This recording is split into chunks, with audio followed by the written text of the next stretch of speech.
Царь покорить решил седые горы, в Чечню послал он бравых казаков.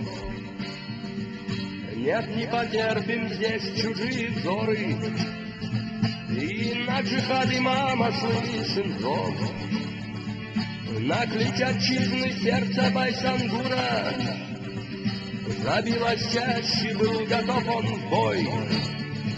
В душе читалась из Корана сура, в горах был слышен долгий волчий вой.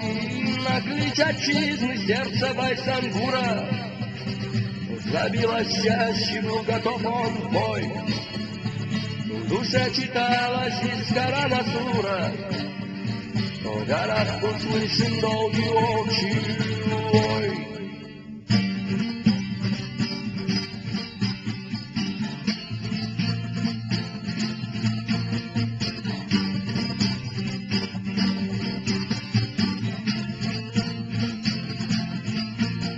Наиби мама горд и безмятежен, в нем дерзость, вера, честь и горский дух. И бой, когда в горах был неизбежен, он сразу становился слеп и глух.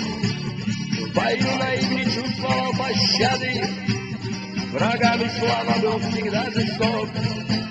Сражался Байсангур не ради славы, ему Всевышним был тот послан рок.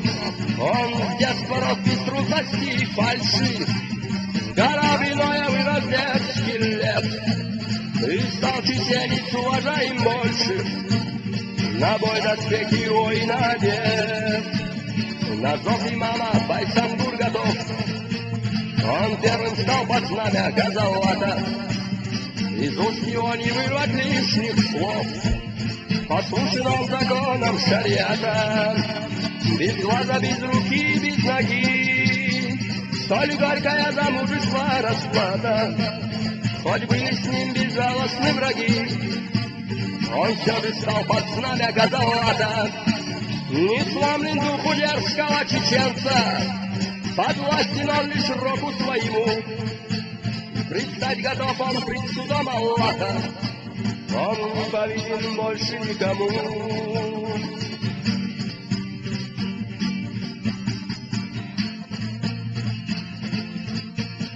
И нет границ отваги Байсангура, ведь трусу не увидеть райский враг.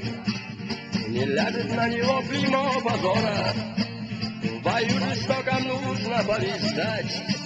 В бою он заменял собою 10 бойцов джихада смелых и лихих, своей грудью гордо прикрывая, в бой за собою вел он молодых. И направо он шел, как ураган, сынов России он губил нещадно, и в бегство обращался враг и стан. Он сеял смерть везде так беспощадно. Война с Россией длилась 300 лет, судьбе кровавой не было предела. Устали все от бесконечных бед, и в ожидании лучшего удела последний стан имама Шамиля, горька цена и велика расплата, без мести не прожить Чечне и дня. Таков закон чеченского дата, 500 миридов войны ислама, готовы в бой, ждут его приказ. Буни в кольце и войны ислама увидят Божий свет в последний раз.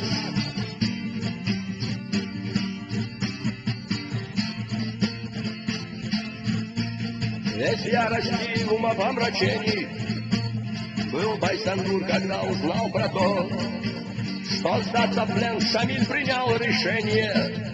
Остановить его не смог никто. Обиды сдержал Наиб имама, он вырвал пистолет и крикнул вслед: не подобает воинам ислама сдаваться в плен, нарушить свой обет. На клич Наиба он не обернулся, в глаза чеченца он взглянуть не смог. На клич души Шамиль не оглянулся, и он смирился с тем, что это рок, и сел Наиб имама на коня. Он водрузил зеленый флаг джихада. За мной в атаку, слушайте меня, и не коснутся ваши души ада. И 300 смелых душ готовы в бой, их поведет отвага Байсангура, и каждый будет жертвовать собой. Предсмертная читаться будет сура, и 3 кольца должны они прорвать. Здесь каждый полон мужества и чести, в бою чеченец должен показать свободу дух ярости и мести.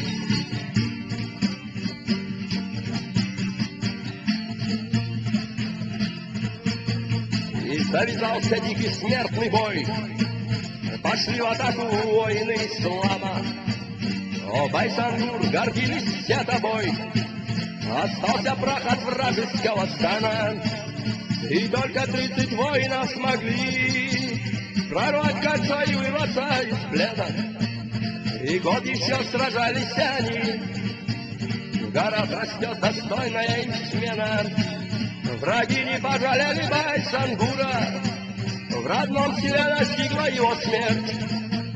Священный лик его лишен позора, всегда мечтал он гордо умереть. Враги не пожалели Байсангура, в родном селе настигла его смерть. Священный лик его лишен позора, всегда мечтал он гордо умереть. Прекрасна жизнь и дорога свобода, да будет вечно прах его нетлен. Героем стал чеченского народа, был в лик врага всегда ему презрен. Да не померкнет свет в твоих очах, слышно пусть будет из Корана сура. Потомки помнят в пламенных речах священный меч Наиба Байсангура. Да не померкнет свет в твоих очах, слышно пусть будет из Корана сура. Потомки помнят в пламенных речах священный меч Наиба Байсангура. Священный меч Наиба Байсангура.